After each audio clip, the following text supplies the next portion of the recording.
everyone. Welcome to another episode of Your Voice Podcast. I am Aisha Abdulkadir Yusuf. Today, it is one-on-one edition. A while back, I had a sit-down with the Minister of State Education, Honorable Yusuf Tanko Sununu. He spoke about the student loan bill recently signed into law by President Bola Ahmed Tinubu. He also talked about quality assurance in our education sector, fake university degrees, and other related issues in the sector. Let's take a listen.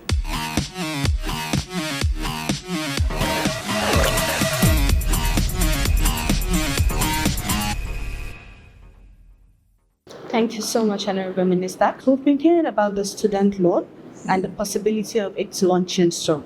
Now, we want you, please, Honorable Minister, to give us a background on the student loan and the launching date, please. Well, the student loan came about when I was also in the National Assembly during the tail end of the 9th Assembly, when the current Chief of Staff, who was then the Speaker, sponsored a bill. And then the bill is aimed at improving access to tertiary education.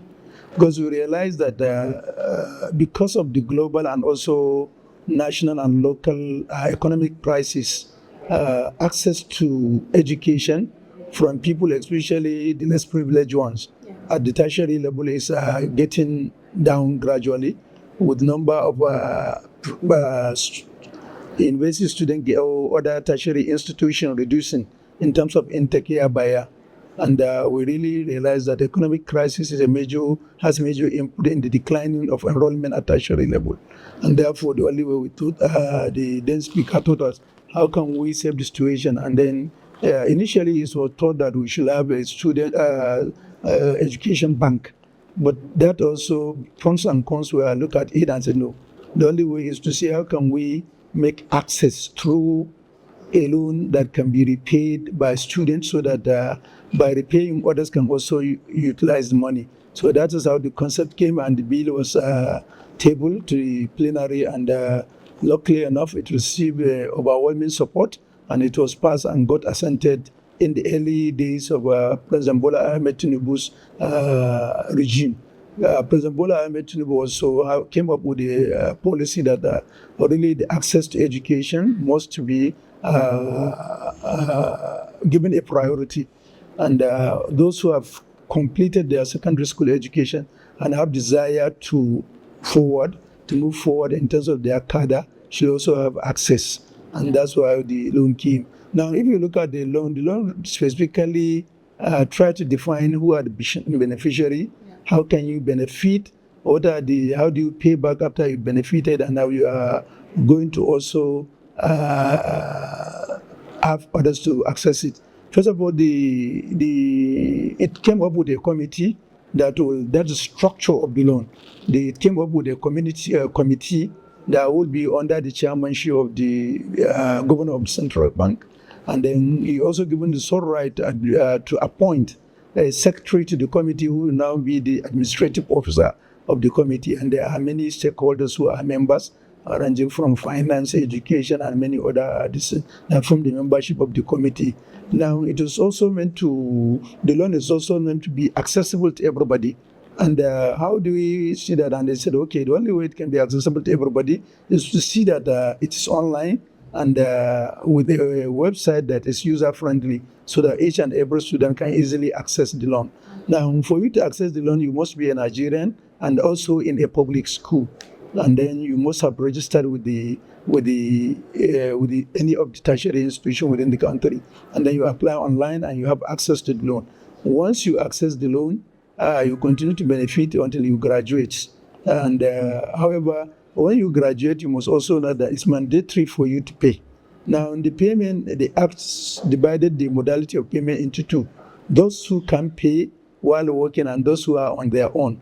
For those who are working, the Act stated it's mandatory for the employer to deduct 10% of salary every month and remit it to the loan, so that it can continue to circulate. But payment must be after 2 years of getting employed. So once you do that, you continue to pay, and then until you pay your distance. For those who are not employed by government, but they are on self-employed, what the Act mandated is that they should calculate their profit in 1 month, so that they'll be paying 10% of that profit every month until they repay the loan. Yes, but for the employer, if he default, he also be sanctioned because it's expected to deduct the 10% at source. Now, it was on the Federal Ministry of Education is one of the ministries of the federal government, and that it is saddled with the policy development on education as related to education, gathering information and data, supervising the implementation of the policy, and also making quality assurance assessment on where we are. That's it. So these are the major core mandate of the Federal Ministry of Education. So being the policy driver means that there are other arms of government that are directly relating with the Federal Ministry of Education.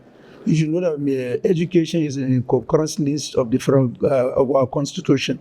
It means that both states and local government also have to play a role in how education is run in the country. In this regard, it means that the federal ministry will now be at the top echelon of the cadre, so that we develop policy and then we get the buy-in of both state and local governments, so that together we can work and see how it can be implemented.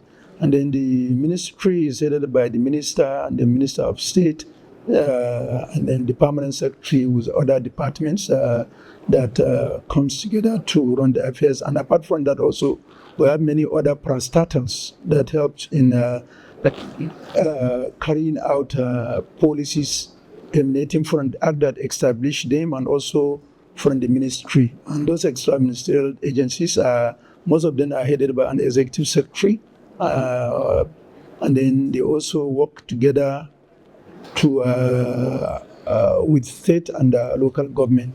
Not only that, also we also have a very good partnership with non-governmental organizations and this, and also right now we are looking at closely how we can also promote interministerial collaboration, so that together we can work and meet the goal of Mr. President. This now. So much, Honorable Minister. Now, my next question, Honorable Minister, how does your ministry tackle fake degrees from Nigerian tertiary institutes? Well, fake degrees are on the increase. Let me just say that we have to thank the undercover journalists that made it a national or even international effort when he realized that in 6 weeks he was able to got degree, came to the ministry, got certified, and then finally got enrolled into the NYSC, and then this. But since then, we have realized that there are a lot of issues.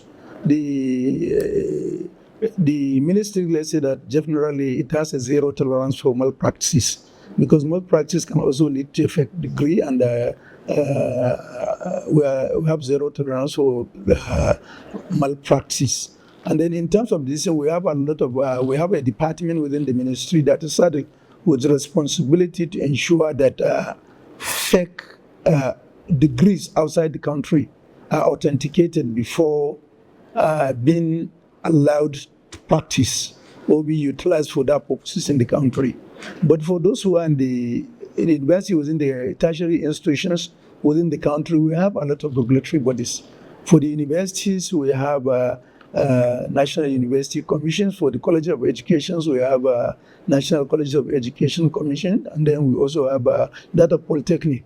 And these are all regulatory bodies that work together to ensure that quality is assured. And then for special courses like let's say the nursing profession, medical profession, we also have another strata of regulation apart from that of other regulatory bodies under the Federal Ministry of Education. For example, the Medical and Dental Council of Nigeria is responsible for the quality and of degrees being produced in the country for those that will practice as medical doctors. And then for the nursing, we have Nursing and Midwifery Council.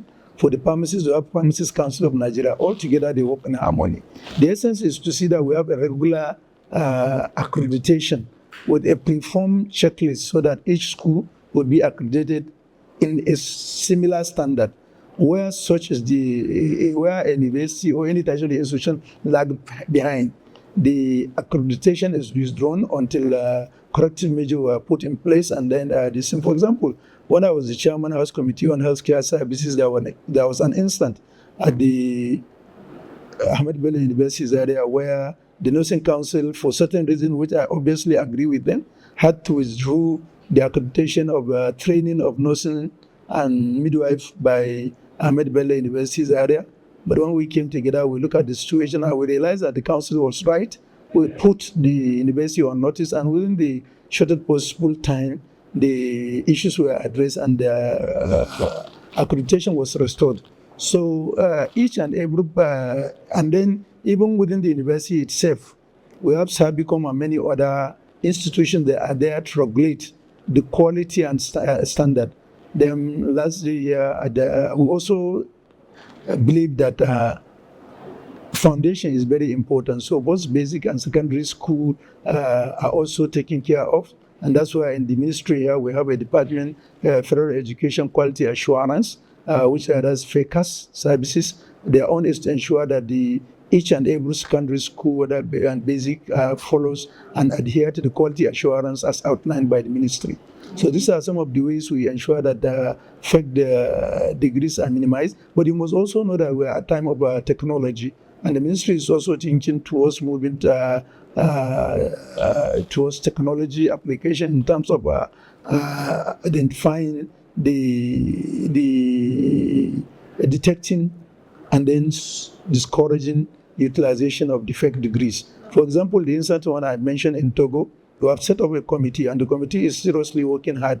Right now, I think they were either in Togo or Benin to ensure that all the claims that were mentioned by the undertaker is true or wrong, and then to come up with a possible way and solution of preventing such kind of occurrences, and then to ensure that this.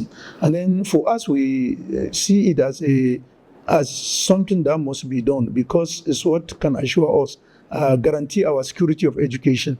Because, for example, if you are not a trained nurse and you fake a degree and work as a BSc holder in nursing in a teaching hospital, the damage you are going to cause to society is enormous that cannot be quantified. And therefore, we think that the only way we can assure education security is to ensure that whoever has gotten a certificate can justify it and can work for it, and he has suffered to get it, or he has tried hard to work, and what is mentioned in the degree, character, knowledge, and learning is something that is can warrant him to get that. Thank you so much, Honorable Minister, for this relevant information which you gave us. Now, my last question, Honorable Minister. Some billionaires and celebrities who are dropouts, of course, now do not believe that, okay, I need to go through school, or school coming through me, that is education, for me to be in the position that I am in today. And for some individuals also, what they studied in school is not what they are practicing, like to earn their daily bread. So most people are like, okay, it's like the certificate I'm just getting it's not worth it, because my daily bread is not, I'm not using my certificates to get my daily bread. So now my question is education a scam? Well, let me just say that certificate and employment, yes, certificate to grant employment is very important factor, but it's not the only factor. Okay. Certificate is something else, but education, purpose of education is not only certification. And also celebrities, and you mentioned, I will tell you that at least they have a basic education as their foundation. Okay. Because you cannot say that you take somebody completely has never been to school. So they say, yes, he can aspire, but for him to progress, to reach the potential he is, he must utilize those who have the certificate to promote him.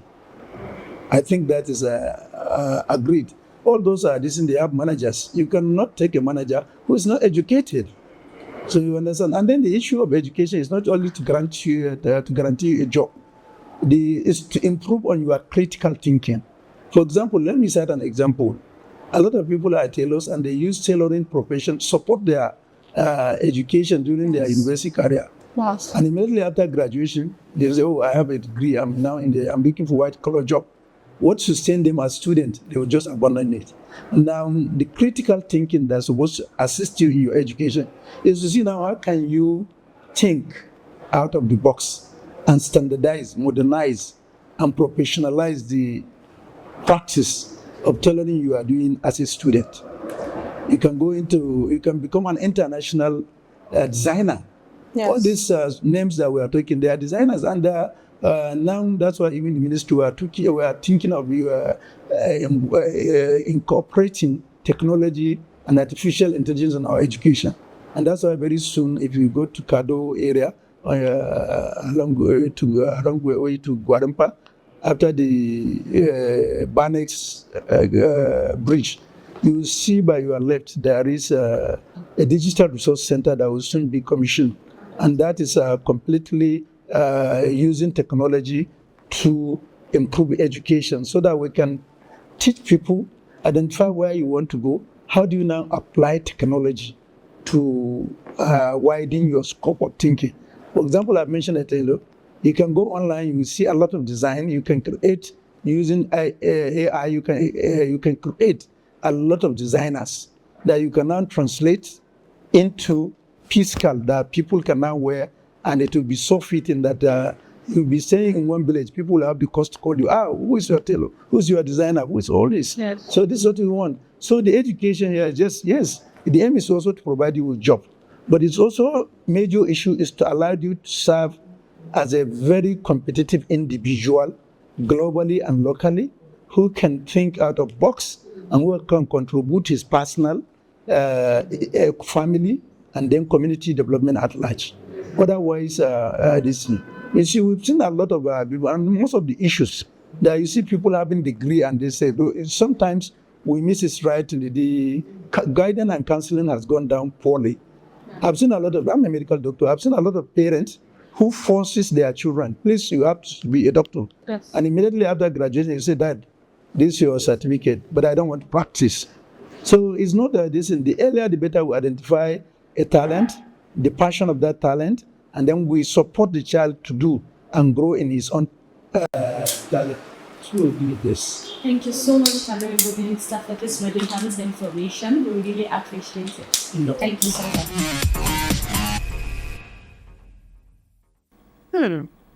That was a great session with Honorable Yusuf Tanko-Sonono, Minister of State Education. I hope you have learned as much as I have on the show today. My name remains Aisha Abdulkadir Yusuf. I'll see you on another episode of Your Voice Podcast. Till then, bye.